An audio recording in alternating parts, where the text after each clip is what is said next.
I ako nešto imamo opet lipo. Mi inače u njega doma se nađemo, onda on spusti rolete. I onda malo sviramo da nas ne čuju. Jer kad te čuju onda da sviraš, onda može neko misli da nemamo pametnija posla, pa da nam ne da neke druge zadatke, žene i to. Tako da i tamo nešto imamo doma u tebi. Tako da možemo gledati. Ajde. Ponekad.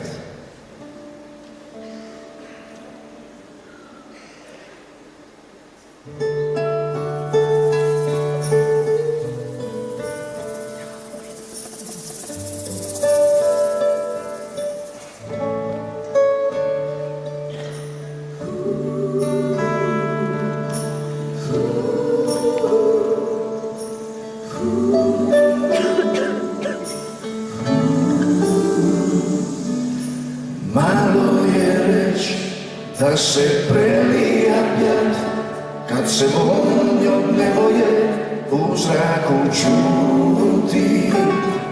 Ja ne idem leć, da ne osjetim led, s tvoje strane postaje di mučiš, di svako drži svoju stranu.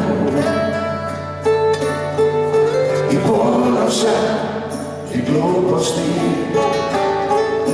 moglo bi bit da je lakše umrit nego ljudima reć oprosti. Moglo bi bit da je lakše umrit nego ljudima reć oprosti. I ja te ne mogu nać, takvu kakvu te znam. To šta hoćeš od mene, ja ne razumim. I ovo ovde nisi ti, ovo ovde nisam ja. To su neki furešti, bisni ljudi. O Bože, da mi te promini, ili tebe, ili sebe, isto je.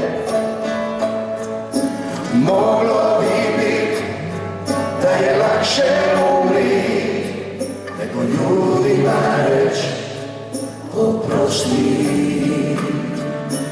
Moglo bi bit da je lakše